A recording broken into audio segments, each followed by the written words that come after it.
Carlos Montouto, ¿qué hay? Buenos ¿Qué, días. qué tal? Buenos días. ¿Cómo andamos? Pues vamos por aquí, sin grandes alegrías. Vamos a ver. No, alegría muchas últimamente.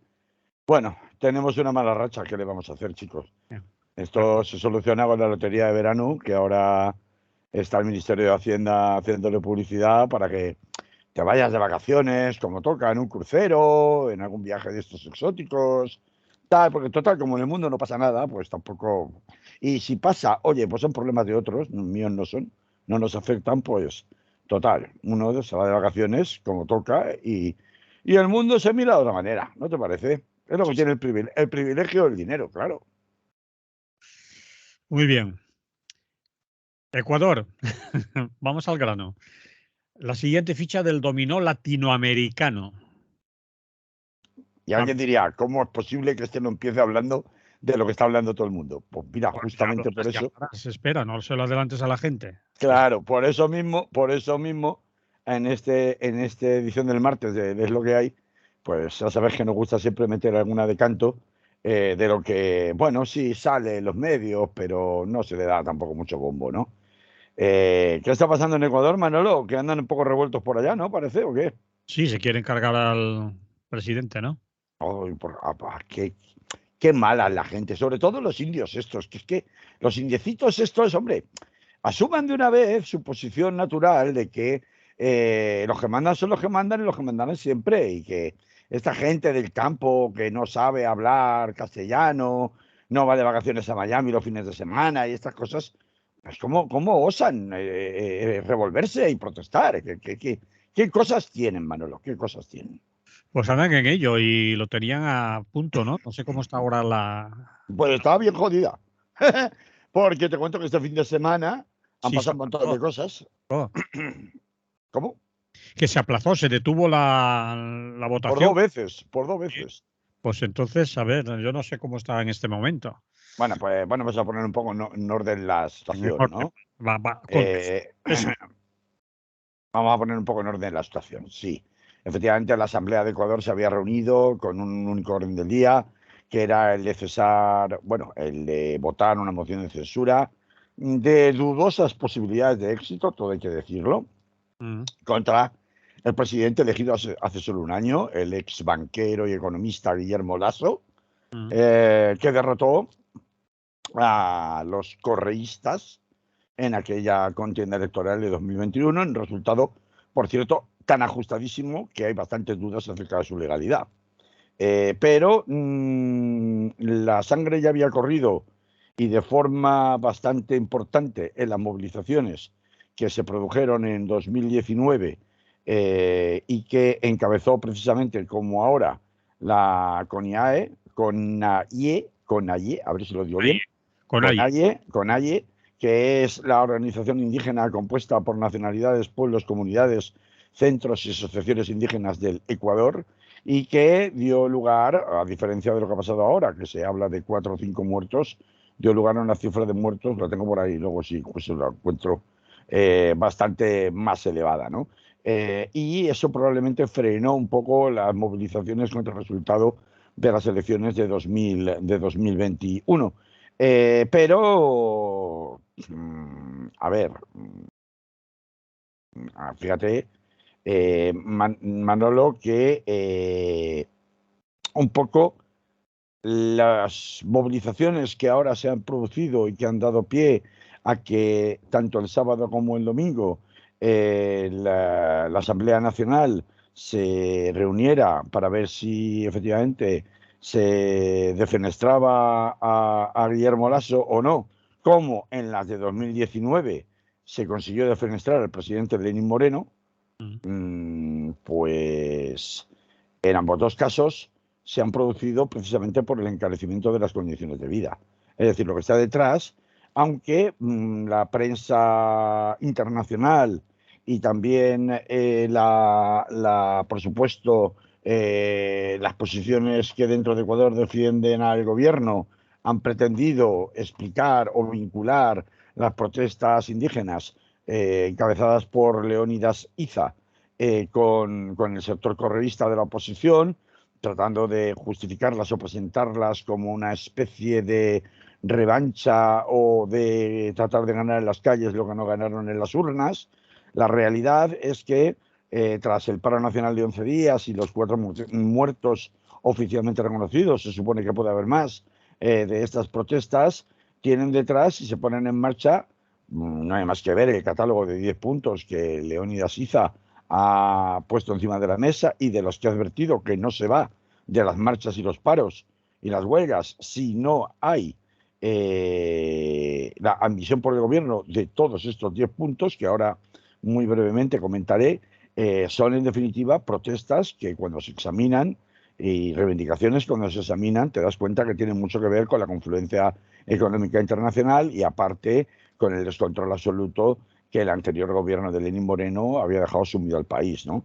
Si se echó a Correa en las elecciones anteriores, que pierde, y a sus seguidores, justamente por acusaciones supuestas de corrupción y también de un empobrecimiento general de la sociedad ecuatoriana. Recordemos que España tiene una numerosísima comunidad ecuatoriana establecida aquí desde hace bastantes años. Ahora lo que nos encontramos es que la contingencia internacional de una parte y la respuesta absolutamente militar y de mano dura, que es la de la que se tira habitualmente por parte de los gobiernos cuando son puestos en cuestión por la multitud en materia de condiciones de vida, han generado un enfurecimiento general y una situación que a mí, Manolo, me recuerda mucho a la de Piñera en Chile, en particular. Y cuando digo esto, lo digo porque el órdago que está lanzando Leónidas Iza es un órdago a la totalidad del orden constitucional, igual que sucedió en Chile con la oposición tras las protestas reprimidas de manera violentísima, como está ocurriendo aquí, solo que aquí tienen la cuestión de 2019, muy reciente, cuando hubo 7 muertos, 1.340 heridos, ya tengo el dato aquí, y 1.152 detenidos. Fueron una represión tremenda. Hay que recordar que el actual presidente de Ecuador estableció un estado de excepción hace pocos días que durante los movimientos que se han producido en esta atropellada sesión de la Asamblea para votar la destitución del presidente Guillermo Lasso, tanto el sábado como el domingo, y que se reanudan en el día de hoy, martes, a las 11 de la mañana, hora de Ecuador, que esto es lo que tal vez era una información que no se tenía de última hora, se han producido nada más y nada menos que, fíjate, Manolo, la retirada del estado de excepción, la reducción de los precios del carburante, que era una de las medidas más importantes solicitadas por los huelguistas, pero solamente en 10 céntimos de dólar, lo cual resulta bastante insuficiente. Es decir, medidas que 10 centavos en concreto por galón, el diésel también 10 centavos por galón.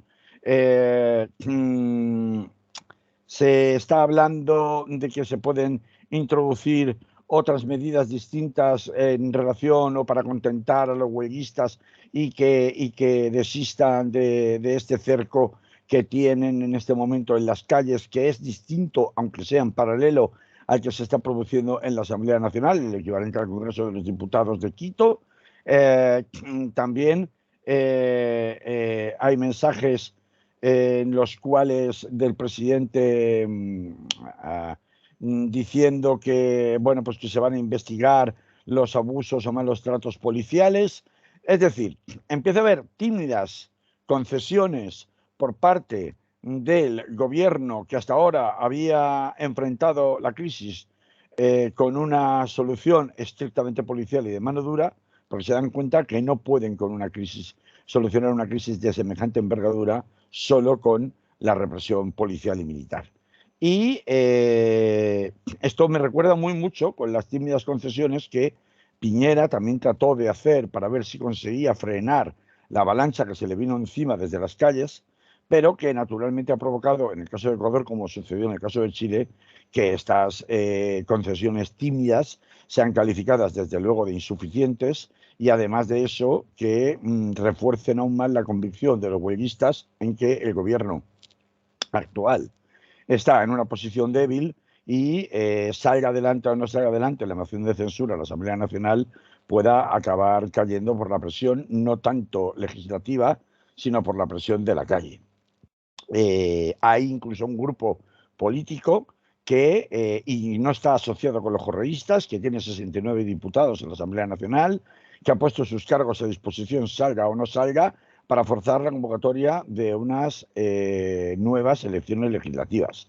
Es decir, que hay una inestabilidad política que va más allá de que triunfe o no triunfe la moción de censura contra Guillermo Lasso.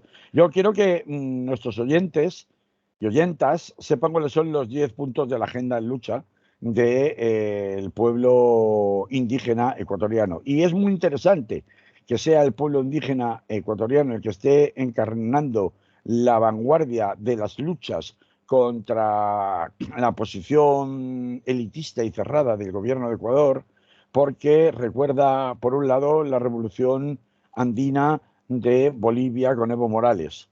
Por otro lado, recuerda o refuerza el papel de vanguardia que en estos tiempos se están teniendo precisamente las poblaciones indígenas en prácticamente todos los países. Recordemos que Pedro Castillo, por ejemplo, con independencia en Perú, con independencia de las muchas críticas que está teniendo por su desastrosa gestión, una vez llegado al poder, sin contar o descontando, mejor dicho, las zancadillas permanentes que la Cámara Legislativa de Perú le ponen los fujimoristas y otros grupos que se alían con ellos, pero también fue aupado por las urnas o en las urnas mayoritariamente por grupos indigenistas. Por tanto, estamos asistiendo de un tiempo a esta parte a la toma de posición y de carta de naturaleza como actor político muy decisorio en distintos países de la región latinoamericana de las colectividades y de las comunidades indígenas, lo cual sería un poco el sueño de los zapatistas, ¿no? Por poner un caso. Aunque bueno, hay enormes diferencias de análisis material e histórico por parte de la cosmovisión zapatista con lo que se está haciendo por distintos grupos indígenas en distintos países latinoamericanos en estos últimos años, que tienen un enfoque más pragmático, digamos, que el enfoque casi naturalista que en algunos casos tenía todo bueno, pues todo el imaginario zapatista. Pero fíjate, por ejemplo, mira, de los 10 centavos por galón, que galón es una medida que se utiliza en el mundo anglosajón, distinta de la del litro, y que se utiliza precisamente para medir, y que se utiliza mucho en Latinoamérica, digo, se utiliza para medir líquidos, ¿no? Bueno, pues en reducción de precios de combustibles era la primera medida solicitada. En la CONAIE pide congelar el diésel a 1,50 el litro, 1,50 dólares, porque Ecuador, a diferencia del resto de toda América Latina, tiene la economía dolarizada.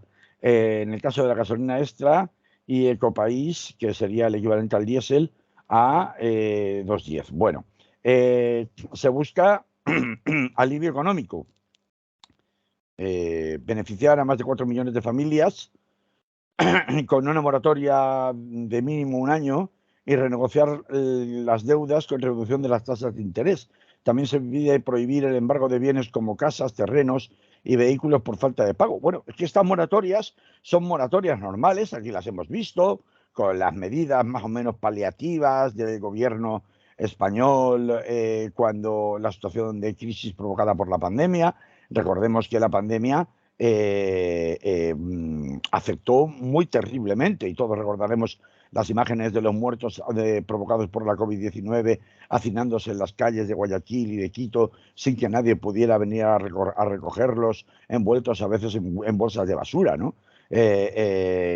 Por tanto, la medida que se solicita por la CONAIE no parece nada extraordinario. Se ha hecho en otros países en situaciones de contingencia, entre ellos España. Moratorias para que las familias endeudadas puedan salir adelante y no sean desahuciadas, ¿no? Por las deudas de su casa o por las deudas bancarias de los préstamos, ¿no? Se han pedido precios justos. Los manifestantes buscan precios justos en productos de campo como la leche, el arroz, el banano, las cebollas, los abonos, las papas, los choclos, que son el maíz, tomate, entre otros, así como el cobro de lo que llaman ellos regalías en las flores. Es decir, hay un mercado de flores muy importante que incluso funciona internacionalmente, y respecto de lo que a los productores de flores se les paga una auténtica miseria, que es un insulto bueno, pues producto de ese tipo retorcido de industria extractivista que no te extrae los minerales, pero que te extrae otras riquezas del país, ¿no? Eh, Se piden también empleo y derechos laborales, por ejemplo, con políticas de inversión pública para frenar, perdón, la precarización laboral y asegurar el sostenimiento de la economía popular. Pues tampoco es, como veis, Manolo, es que tampoco nada de lo que estoy leyendo son grandes alaracas, ni grandes cuestionamientos, ni son medidas paliativas, básicamente, de decir, déjanos sobrevivir, ¿no? Dejarnos vivir, ¿no? Se pide una moratoria minera, eh, justamente con una auditoría y con reparación integral por los impactos socioambientales, que sufren principalmente las comunidades indígenas, porque es donde, a base de envenenar sus tierras y sus ríos de los que se alimentaban y vivían, se instalan las industrias extractivistas mineras, ¿no? Eh, bueno, hay más políticas de control de precios para frenar la especulación, alto a las privatizaciones de sectores estratégicos, como el Banco del Pacífico, empresas hidroeléctricas, la Corporación Nacional de Telecomunicaciones, carreteras y salud, entre otros sectores que se consideran estratégicos. Es decir, un concepto de la soberanía popular aplicado directamente y de forma pragmática, pragmática a la acción de gobierno, que debería ser exigible para cualquier gobierno que sea patriótico, en el sentido de respetar a sus conciudadanos y defender sus intereses.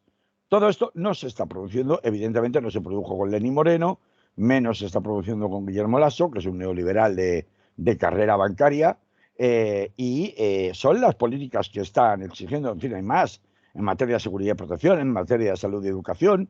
Es decir, es literalmente un programa de gobierno, pero con unos mínimos que, sean algunos de ellos alcanzables o no sean alcanzables, no dejan de ser unos mínimos que ni siquiera cuestionan el sistema de mercado en el que se vive. No están diciendo, como se hizo el cambio en Chile, vamos a crear una constituyente para cambiar la constitución, porque cada país, lo he contado aquí muchas veces, en América Latina, igual que en África, tiene su propio desarrollo histórico y sus propias condiciones materiales. Aquí no tienen que luchar con el corsé que significaba en Chile la constitución de Pinochet, por poner un ejemplo, a la hora de aprobar leyes verdaderamente transformadoras, y que esa constitución impediría, por lo que era necesario modificar la constitución. Ni tienen los problemas de representación que tenían en Chile respecto de cómo se contabilizan para obtener diputados los votos emitidos en las grandes urbes respecto de los votos emitidos por la población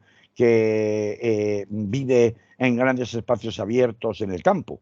Esas desigualdades pues se dan en Chile, pero no se tienen por qué dar necesariamente en Ecuador, no se dan en Ecuador, y por tanto las respuestas que las comunidades indígenas dan en unos sitios y en otros, y las comunidades de base dan en unos sitios y en otros, son lógicamente diferentes. Las que se están dando en Ecuador, como estáis viendo, son medidas que tienen que ver con una buena gobernanza y que tienen que ver con, básicamente, una ayuda en un momento de crisis humanitaria como la que vive Ecuador, a que las familias puedan salir adelante, puedan sobrevivir. No es nada del otro mundo, no se está poniendo en cuestión los mercados financieros, no se está poniendo en cuestión la inversión extranjera, se está diciendo vamos a hacer auditorías, vamos a estudiarlo, vamos a replantear la presencia de la inversión extranjera aquí, vamos a, en definitiva, cuidar lo nuestro. Eso es lo que se le está pidiendo al gobierno de Guillermo Lasso. ¿Va a caer el gobierno de Guillermo Lasso? Pues probablemente no. Probablemente, si cae, caerá por un factor de desgaste en función de la capacidad que tenga CONAIE en mantener las movilizaciones, a la que se han sumado, por cierto, ya no solamente son los indígenas fueron los primeros, pero se han sumado ya trabajadores del sector estatal, se han sumado estudiantes, y evidentemente esto es una bola que va a más. Por tanto, es muy posible que no veamos una caída inmediata de Guillermo Lasso, que se defenderá como mejor pueda, pero hay una inestabilidad política muy importante, no solo en las calles, sino incluso dentro de las instituciones, que sí que puede acabar dando el traste con Guillermo Lasso. Y esto iría ¿para qué? Pues para provocar unas siguientes elecciones legislativas. ¿Resolverá el problema de las elecciones legislativas? Pues de momento no ha conseguido resolverlo, por lo menos en Ecuador. Ecuador va en caída libre desde que salió Rafael Correa del gobierno. Y si esto es así, pues lo que sí cabe esperar es que haya un cambio, como ya se observa muy evidentemente, de tendencia después de los resultados electorales en otras zonas del globo. Para empezar, tienen a Colombia encima y a Perú debajo, Ecuador digo. Y en Colombia y en Perú, los gobiernos, digamos, actuales son, aunque es verdad que el de Petro, el de Gustavo Petro, que también va a tener una posición brutal, institucional y judicial desde dentro, tremenda, a desarrollar cualquier labor de gobierno medianamente eficaz, pero en función de cuando se celebraran, cuando se convoquen las elecciones legislativas nuevas en Ecuador, y en función de en qué momento coja estos dos gobiernos, que son sus principales vecinos y referencias, sí que puede haber un cierto vuelco de la opinión pública y que efectivamente las opciones neoliberales, en este mantra muy extendido que todavía se compra en España, pero se compra mucho más en América Latina, de no, es que es mejor el candidato que es rico y millonario, porque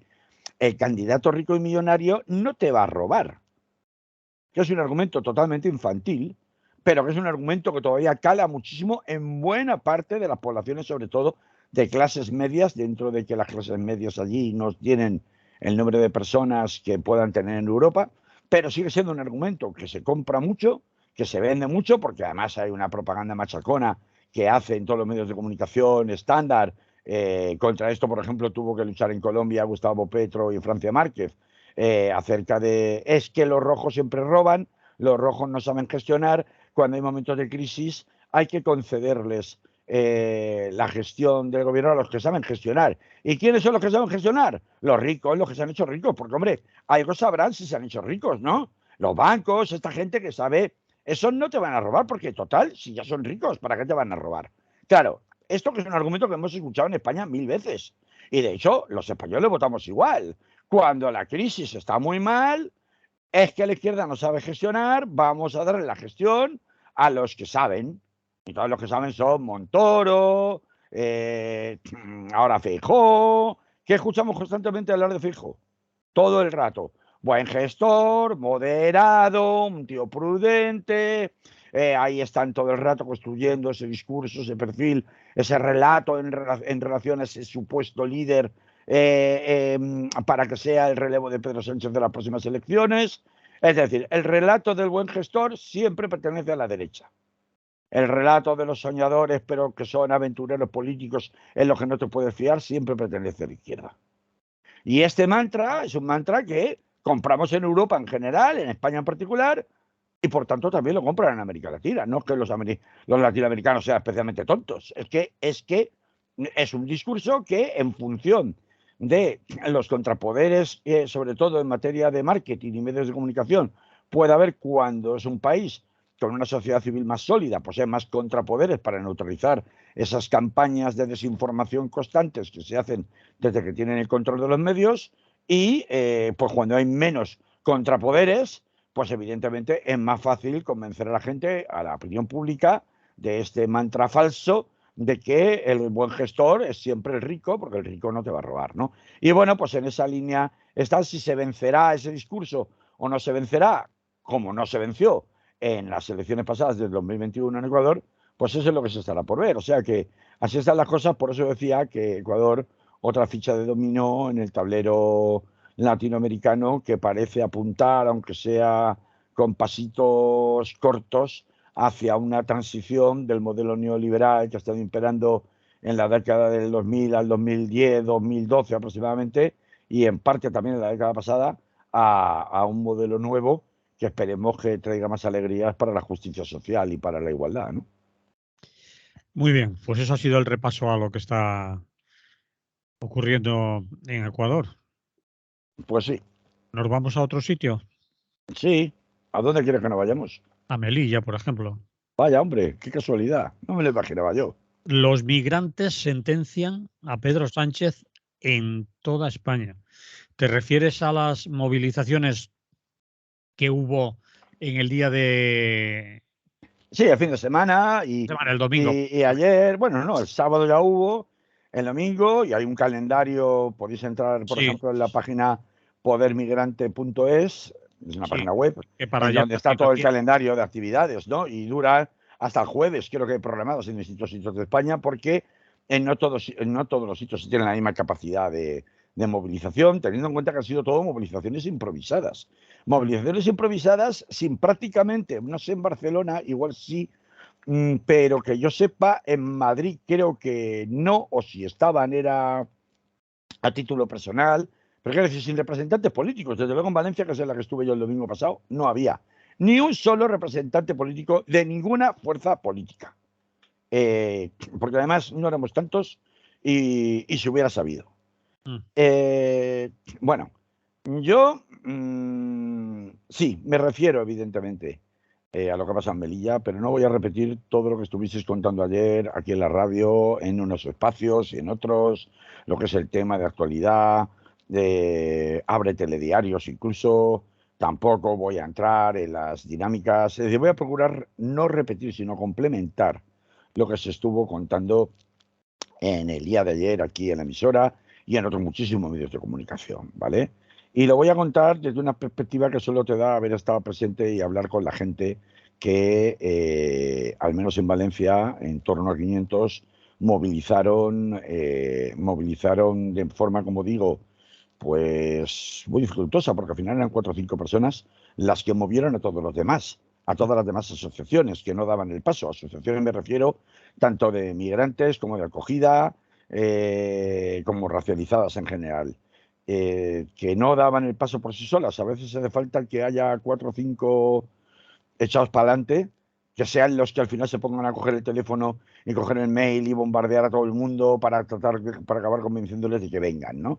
Y de hecho me contaba una de las organizadoras que en el caso de Valencia, pues había sido una locura, porque ellos incluso esto lo convocaron el sábado, esto pasó el viernes, como sabemos, el sábado todavía se estaban produciendo muchas noticias y, bueno, yo supongo que muchos oyentes y oyentas de la radio pues habrán visto, porque está en el Club de Oyentes de Radio Clara, y también Manolo Tocha ayer en el Jure Directe puso el audio de un vídeo que yo edité con algunas de las aportaciones más importantes de lo que se vivió en la tarde del jueves aquí. Y de ahí quiero yo estirar el limón. Bueno, vamos a ver. Primero de todo, ya se ha iniciado desde el día de ayer. Sí, desde el día de ayer. Yo creo que el fin de semana fue de impacto, de horror, pero todo el mundo estaba más o menos en la playa. Entonces, los políticos no estaban, los titulares de los medios de comunicación no estaban. Entonces, el lunes es cuando vuelven a la faena, entonces es cuando se reactiva todo. Entonces, ya se ha empezado la lucha por el relato una vez más.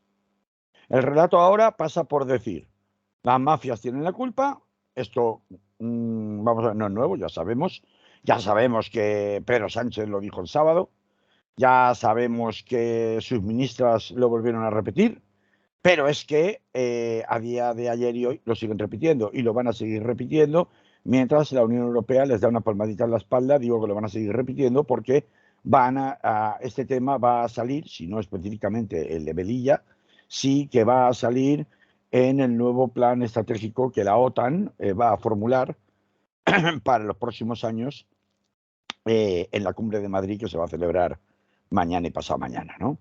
Entonces, claro, para justificar que los malos son esa turba de salvajes que arrollaba, invadió a la gente, con tal, hace falta construir un relato que deshumanice a los migrantes. Claro, en ese relato se dice, el relato básico es, entre 1.500 y 2.000 personas irrumpieron ferozmente, armados de piedras y palos, para tomar al asalto la valla de Melilla. Esto provocó que las fuerzas y cuerpos de seguridad marroquíes tuvieran que defenderse, para lo cual utilizaron, aparte de sus armas reglamentarias, que son las porras, tuvieran que defenderse con botes de humo para dispersar a la muchedumbre, así como disparando pelotas de goma. Nada que no hubiera hecho cualquier policía europea. Entonces, claro, aquí hay que explicar cosas, porque este es el relato que se va a tratar de imponer y se ha empezado ya a abrir paso, tanto en redes sociales como en algunos medios de comunicación, incluso tratando de justificar con alguna foto en una posición desafiante de algunos de los migrantes, etcétera, etcétera, alguno con blandiendo algún palo, que efectivamente el ataque fue un ataque feroz, violento, que por tanto justificaba una defensa suficiente por parte de los fuerzas y cuerpos de seguridad del Estado marroquí. Pero es que la realidad no es esta. Y cuando digo que la realidad no es esta, y que este relato es un relato falso, que sirve para justificar los abusos, que todos hemos visto y nos han horrorizado tanto, que no lo que digamos tú y yo, Manolo, sino lo que dice el propio presidente de la ciudad autónoma de Melilla, que lo dice él, no nosotros, desde la península, él, que está en Melilla, y es el presidente de la ciudad autónoma de Melilla, que dice, ha sido una acción absolutamente desproporcionada, porque nunca puede justificarse la muerte de una persona, uno, por una falta administrativa, que al final es lo que es, y dos, por un intento de salto, que esos palos de los que se habla constantemente, y así nos lo explicaban en la concentración que se produjo el domingo en Valencia, no son más que un palo con un gancho que sirve para poder trepar en la valla. No es un palo con un gancho que es para atizar y sacar ojos a los guardias civiles. Y de hecho no hay contusionados de la Guardia Civiles agredidos con un palo con un gancho. Ni ahora ni antes. Que lo que se quejaban los guardias civiles, que si les tiraban lejía, que si les tiraban no sé qué, hay que entender la realidad de la situación. La realidad de la situación es que en esa valla se quitaron las concertinas, sí, pero es que el gobierno de Pedro Sánchez con Marlaska enfrente lo que ha hecho ha sido reforzar, primero, elevar la altura en prácticamente todos los tramos ahora. El tramo donde se produjo el salto no era justamente uno de los, por eso se produjo por ahí, no era uno de los que se ha elevado a una altura impresionante de más de 6 metros. Imagínate lo que significa una caída de 6 metros, Manolo. Pero es que además han puesto lo que llaman en la parte de arriba una cosa que se llama peine invertido, que es, no, han quitado las cuchillas, sí, pero han metido como una especie de remate de hierro al contrario, es decir, que no puedes casi evitar para poder sortear cuando estás a 6 metros de altura. Por eso se llama peine invertido, hacer la idea de un peine y que las púas del peine, en vez de ser hacia afuera, fueran hacia adentro, hacia el lado donde estás escalando, ¿vale? Han ideado otros inventos para impedir o dificultar extraordinariamente. Fíjate el planteamiento. Hago esto a 6 metros de altura. Es decir, pongo en riesgo la vida de las personas que estén subiendo a 6 metros de altura. Nadie dice nada. Oiga, pero vamos a ver, sí, yo estoy de acuerdo con que no se puede saltar la valla, así de esa manera. Vamos a asumir dialécticamente su argumento. Pero mire usted, una cosa es que no se pueda saltar la valla y otra cosa es que ponga usted en peligro de muerte a cualquiera que lo intente. Porque con esas medidas que usted está haciendo, que le están demostrando que si lo que pretendían es que tuviera un efecto disuasorio, no se produce el efecto disuasorio. Lo que usted está haciendo es, en definitiva, de una manera como mínimo imprudente, poner en riesgo la vida de las personas. Bueno, pues esta situación, claro, se complementa con las imágenes horrorosas que todos hemos visto de los cuerpos apilados, de la gente caída, se complementa con otros hechos que hemos visto horrorosos, como por ejemplo que se trate por todos los medios de enterrar sin autopsias, sin identificaciones individuales, a toda pastilla por parte de Marruecos en el cementerio de Nador, al menos 21, porque esas son las tumbas que se cuentan que han cavado durante este fin de semana, a los fallecidos sin saber cómo, por qué ni quién eran, porque claro, por supuesto, hay que deshumanizar, por eso se habla de asalto, se habla de turba, se habla de salvajada, se habla de ataque incontrolado. No se puede decir cómo se llama cada uno, ni de dónde viene, ni que venían del Chad, ni que venían de Sudán del Sur, dos países en guerra que tenían derecho a pedir asilo. claro, tienen que salir imágenes como las del horror que hemos visto, tienen que salir imágenes como las que salieron en el día de ayer, en las cuales se ve a policías marroquíes entrando en territorio español bajo soberanía española, cometiendo en presencia de la Guardia Civil directamente detenciones que son ilegales, puesto que están hechas en un territorio de que no tienen competencia, que es el territorio español.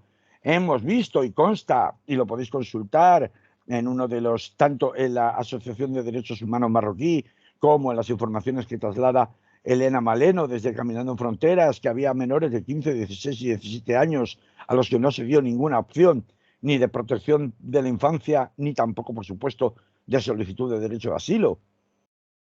Pero claro, esto no hay que contarlo. Lo que hay que contar es que hay unos palos, es que hay unas piedras, es que el ataque fue violento y que se justifica la autodefensa de las fuerzas y cuerpos de seguridad del Estado de los dos lados de la frontera. No hay que contar que previamente a esta huida desesperada que se vivió el pasado fin de semana y que ha tenido una especie de réplica con 57 detenidos más que trataban de ir camino de Ceuta, entre Castillejos y Ceuta, para tratar de llegar a Ceuta interceptados por la policía marroquí. No hay que contar que hace escasamente una semana se desterró, porque no se puede decir de otra manera, a más de 900 personas a diseminarlos al centro de Marruecos, lo más lejos posible, sin ningún tipo de medio de subsistencia, sin ningún tipo de documentación, para que pudieran, no pudieran, mejor dicho, volver a acercarse a las fronteras, o lo tuvieran muy difícil. Se cuenta, pero se cuenta poco, que desde hace semanas los campamentos del Monte Gurugú, tristemente célebre, en donde se esconden la mayoría de los migrantes, que a veces pasan meses tratando de dar el salto, en unas condiciones que ya sabemos todos, porque ha habido muchos documentales, televisivos incluso, en unas condiciones lamentables. Sabemos que estas personas no han conseguido, bueno, que han sido desmantelados progresivamente una y otra vez, una y otra vez, una y otra vez, una y otra vez. Es decir, que la represión en territorio marroquí contra las poblaciones migrantes cercanas, subsaharianas, cercanas a la frontera de Melilla, viene desde hace semanas. Entonces, a partir de aquí, claro, se plantean una serie de diálogos y de relaciones políticas ya en España, bueno, unos exigiendo, y lo vimos el pasado domingo, acción, o más bien lamentando y criticando la inacción de los gobiernos africanos, del resto de gobiernos africanos, que están concernidos por el maltrato sistemático que Marruecos viene dando a los migrantes y refugiados africanos dentro de sus fronteras, que no es de ahora, porque es que esto no sucede solo hoy, que es lo que estoy tratando de contar. Ahora nos rasgamos las vestiduras, porque claro, ha sido el mayor número de muertos que hemos conocido en un intento de salto a la valla, ¿no? Pero, a la valla de la vergüenza, ¿no? Pero esto no es nuevo. Entonces, ¿cómo es posible que ahora, finalmente, la Organización de Estados Africanos ha hecho una declaración conjunta pidiendo una investigación, ¿no? Urgente e imparcial? Ahora, a buenas horas, mangas verdes. Pero, oyendo más a quienes hay que oír, que son la gente que sufre en propia carne, cómo el cuerpo negro, los cuerpos negros siempre son los que pagan el pato, en todo caso, sea por los acuerdos geoestratégicos de Pedro Sánchez con Mohamed VI, sea por lo que sea. Son siempre los que pagan el pato, por la guerra civil que tienen, por la explotación, bla, bla, bla, bla, bla, bla, bla. Aquí se plantearon otras cuestiones que tienen que ver con política interna española y que a mí me parece que es necesario darles todo el altavoz que se pueda. Porque son consideraciones muy importantes. En la concentración que hubo en Valencia, y me imagino que ahora pasa igual en toda España, hubo un nutrido grupo, por supuesto, de personas de origen africano, pero también hubo un nutrido grupo de personas blancas que se sintieron concernidas. Incluso los organizadores decían que ellos no se imaginaban que iba a haber tanta gente y no se esperaban que de un día para otro, en Valencia, en Fallas, habiendo sido la noche anterior la fiesta del orgullo gay que abarrotó la plaza del ayuntamiento, que esta es una cuestión que quiero considerar y no quiero que nadie se me ofenda, pero es que al final hay que establecer un orden de prioridades. ¿Por qué en la reivindicación del orgullo gay, en la fiesta de la plaza del ayuntamiento, estaba la plaza abarrotada de extremo a extremo? Habría decenas de miles de personas y al día siguiente, domingo, a las 7 de la tarde, solo había 500. Y dirá alguien, hombre, pues porque cada uno establece sus prioridades y justamente ahí quiero ir yo, porque está muy bien que se defienda lo que a uno le toca de cerca. Y si uno tiene algún interés especial en la defensa de los derechos, del colectivo LGTBIQ, entiendo perfectamente que se siente concernido a nivel personal, participe. Pero, a ver, no era incompatible. También entiendo que una noche de verbena, batucada y amor libre es mucho más atractivo que hablar de estas cosas, pero es que de estas cosas hay que hablar. Y de estas cosas hablamos, solo que hablamos muy pocos para los que tenemos que estar hablando. Hubo un momento en que una señora mayor, que estaba allí con su esposo en un banquito en la placita donde estaba la concentración, señora mayor blanca, española, se levantó y le dijo al marido, mira, yo me voy porque total esto a mí no me afecta. Y entonces otra señora mayor, también española, que estaba sentada en el mismo banco, le dijo, sin conocerla de nada, les petó, pero directamente a la cara. Pues señora, sí que debería afectarle, porque esto nos afecta a todos. Es decir, pequeños cambios se van introduciendo en que en una proporción que debería exigirse que fuera mucho mayor de participación de personas españolas, porque alguien dirá, a mí lo que digan los inmigrantes me da igual, total, no tienen derecho a votar, así que qué más da. A los poderes públicos les importa un pimiento, si esos no votan. Eso no son un lobby. Bueno, un momento, cuidado, porque salieron varias cosas. Ahí había gente de piel negra que o bien son afroespañoles por nacimiento, porque han nacido aquí y son españoles desde el principio, o bien han obtenido la nacionalidad con posterioridad por el tiempo de residencia que llevan aquí o que llevan a sus padres, etcétera, etcétera, y que tienen perfecto derecho a voto, pero lo importante no es esto, lo importante es la capacidad de influencia, de penetración y de generar un estado de opinión pública. Y en ese estado de opinión pública se produjo un debate que para mí fue lo más interesante de todo, cuando se pidió o se exigió que Podemos rompiera ya el gobierno con Pedro Sánchez.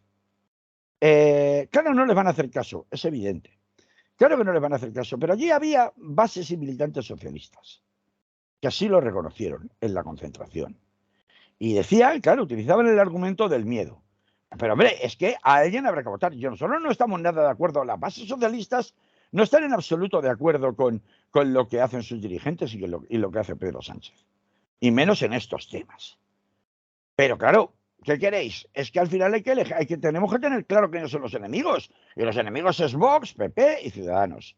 Y hubo un murmullo generalizado y unos silbidos generalizados de desaprobación, tanto de negros como de blancos, diciendo, no, no, no, no, no. O sea, en esto todos se están comportando igual. Hombre, todos no. Salió alguno que evidentemente tenía sus simpatías por Podemos.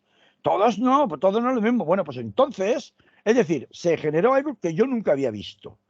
De una forma improvisada y sin banderitas y sin consignas más allá de las habituales, pero no consignas partidistas, sin ninguna glorificación a ningún líder político como lo que en cambio contó Rafa Cid en este mismo espacio de lo que hay de ayer, hablando de la marcha de la OTAN contra la OTAN en Madrid. Chico, se generó un debate, un diálogo y una observancia de que esto tiene que tener una repercusión porque ya no vale ni con las investigaciones. Porque las investigaciones, ¿qué van a hacer? Sí, al final habrá tanto ruido que habrá una investigación que será tardía, que consistirá básicamente en reunir por parte de algún juez, o bien de Marruecos o bien de España. La fiscalía estaba hoy, ya salían los medios de comunicación, y ayer, interrogando a algunos de los supervivientes, etcétera, etcétera. La fiscalía de Nador, imagínate. Bueno, pues ahora es lo que hacen siempre, lo que hicieron con el Tarajal. Es decir, pedir informaciones a la Guardia Civil, un informe a la gendarmería marroquí, que les dirán lo que les quieran contar, les maquillarán todo lo que tengan que maquillar, y como no va a pruebas suficientes, dirán, he investigado, no he encontrado nada, y ala, a otra cosa mariposa. Claro, estas son las investigaciones, porque ¿qué ocurre? Que cuando el Estado de Derecho, sea en Marruecos o sea en España, no da soluciones a las necesidades de las personas, y en el caso del flujo migratorio no hay más solución que meterte vallas de 6 metros y dispararte botes de humo y pelotas de goma cuando estás encaramado. E incluso si tienes la suerte de conseguir saltar al otro lado y entrar en territorio español, perseguirte dentro del territorio español y sacarte a porrazos y a la fuerza otra vez a Marruecos.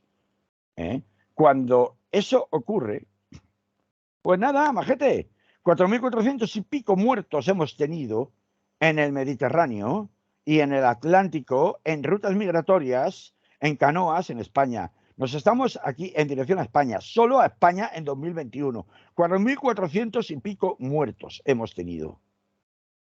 Pues nada, los tiramos al mar, que se ahoguen todos, que así no se les ve. No vemos las imágenes oprobiosas de 150 entre muertos y heridos graves, a los que no se les presta asistencia médica, a los que se les deja que se mueran al sol durante varias horas, como hemos comprobado ahora.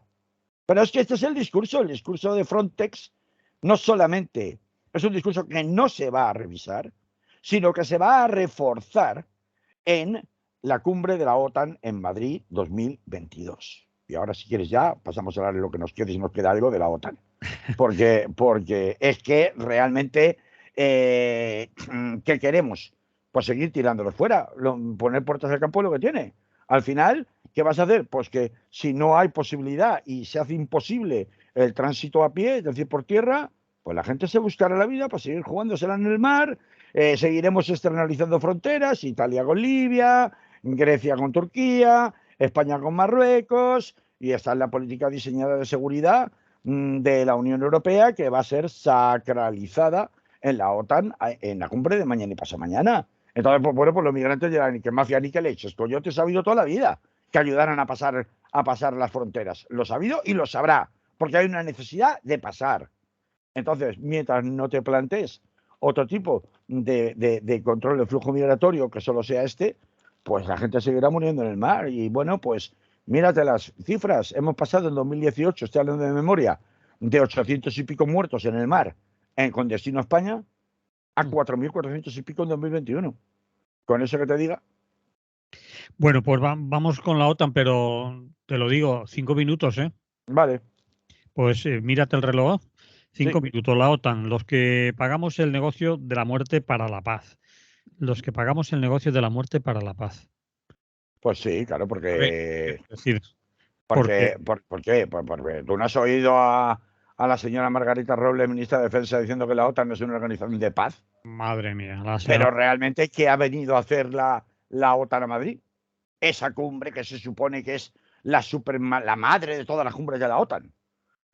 Porque ya se ha vendido como que es, vamos, el acabose, el no va más, el epítome de la alianza internacional geopolítica más importante del mundo, ¿no?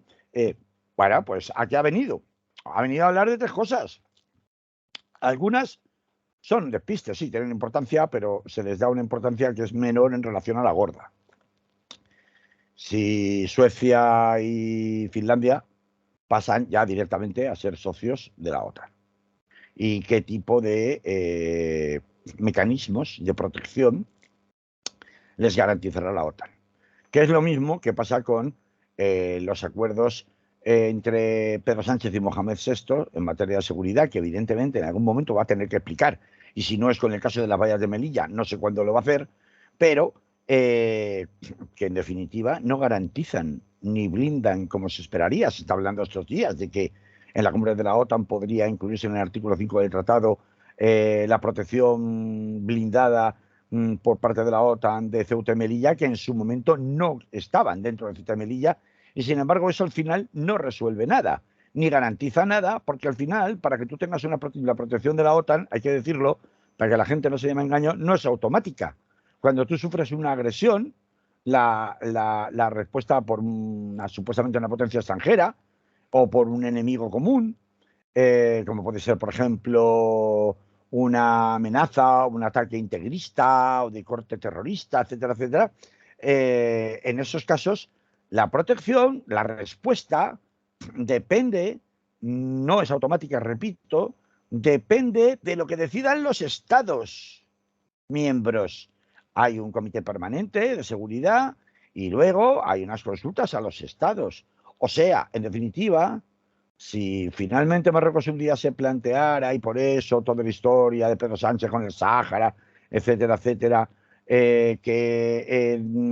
pues Ceuta y Melilla estarían protegidas por el manto de la OTAN, incluso aunque entraran dentro de la protección del artículo 5, no sería en la práctica verdad. Y lo hemos visto. ¿España para qué cuenta?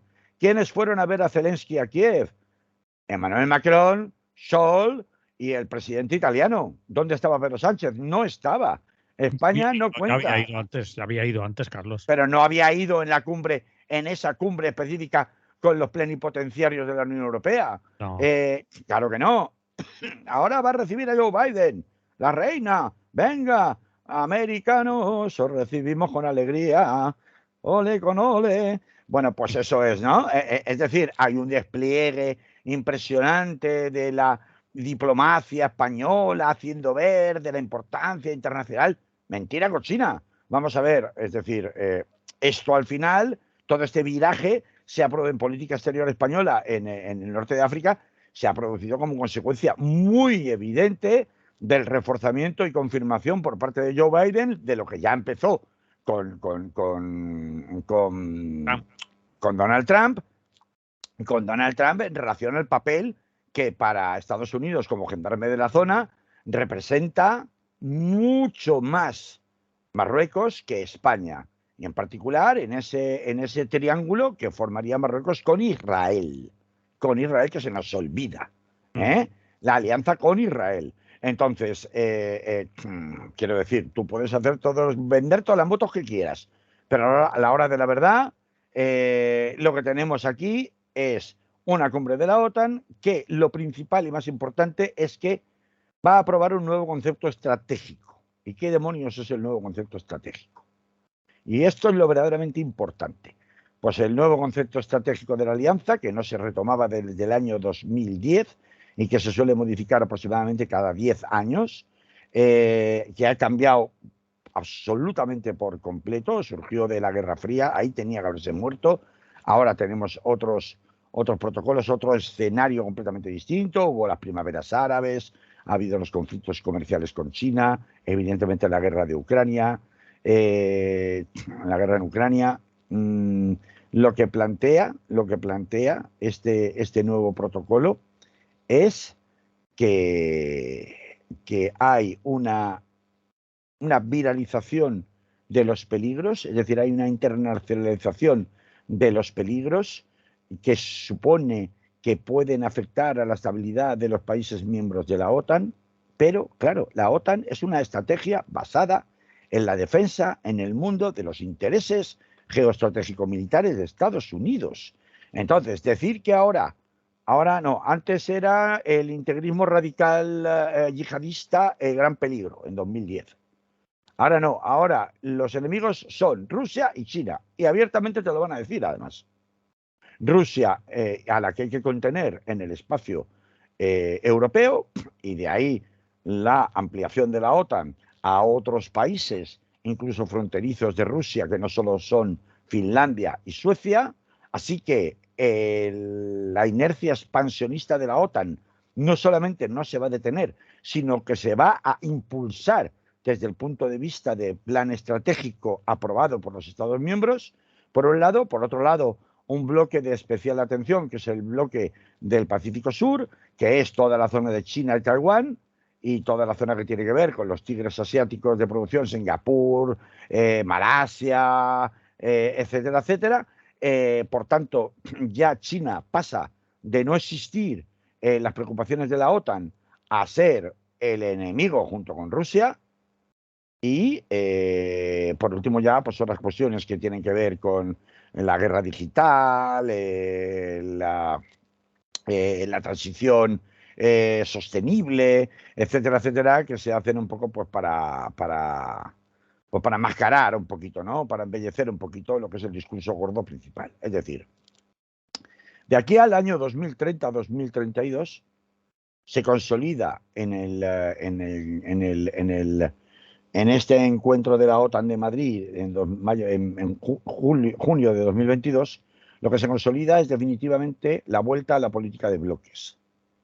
Vamos a tener nuevamente una especie de guerra fría que, si no consiste directamente en guerras frontales, esperemos que no sea así, sí evidentemente en una escalada armamentista, sí en un reforzamiento de los controles tanto en el mundo digital como en materia de control social, un reforzamiento de los controles y de la represión. Y vamos a tener, por supuesto que sí, una lucha de propaganda de guerra constante, en donde nosotros somos los buenos y los enemigos son los malos. Entonces, esto es lo que nos trae la OTAN realmente. ¿Y cuánto le va a costar esto para hacer de camareros en la OTAN y servir canapés? Pues 40 millones de euros, así tal cual. Ya iba. 37 directos, ¿no? Ya lo sabes, y luego en directos, en dietas, esto y lo otro, están calculando que se van a los 50. 37 directos, o sea, directos, así, a tocateja. Y luego indirectos, casi llegando a los 50. ¿Por hacer qué? De país anfitrión, que le va a reportar, según dice Álvarez y el ministro de Exteriores, ¿no? Y dice el gobierno español le va a reportar una mejoría sustancial de imagen a España como un país crucial, bla, bla, bla. Nada. Por hacer otra vez más de camareros, 50 milloncitos que salen del erario público. Así que, pues chicos, ¿yo qué quieres que te diga? Si es que al final la gente dice, bueno, la OTAN, pues eso es mal menores. A mí no me preocupa. Si yo lo que quiero es irme de fiesta el sábado por la noche, ahí a lo del orgullo, que no veas cómo mola, que hay un ambientazo. En fin, no es que me quiera meter con el colectivo LGTBI, caray, pero lo que quiero explicar es que no son incompatibles las prioridades y que al final aquí todos somos uno. No puedes estar pretendiendo defender supuestamente la igualdad solo para un tipo de derecho, porque al final te van a acusar, como de hecho, de una forma velada, surgió un poco el domingo, entre un poco de envidia y un poco de aspiración a algo mejor, un poco de decepción, que hombre, al final, sí, hay luchas por la igualdad de privilegiados y luchas por la igualdad de los que ni siquiera son ciudadanos ni de segunda ni de tercera, ¿no? Porque todos los muertos el otro día y los heridos en la valla de Melilla ni siquiera tienen nombre.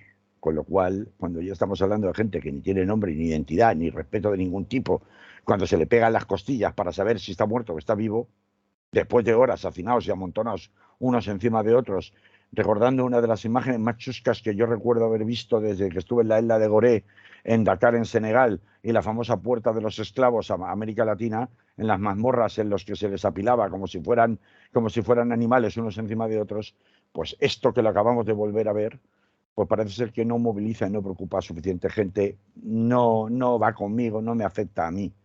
Pues si estamos en esas, en fin, mal vamos a ir. Así que bueno, esperemos que alguien reflexione con esto que hemos estado contando y la semana que viene, pues más.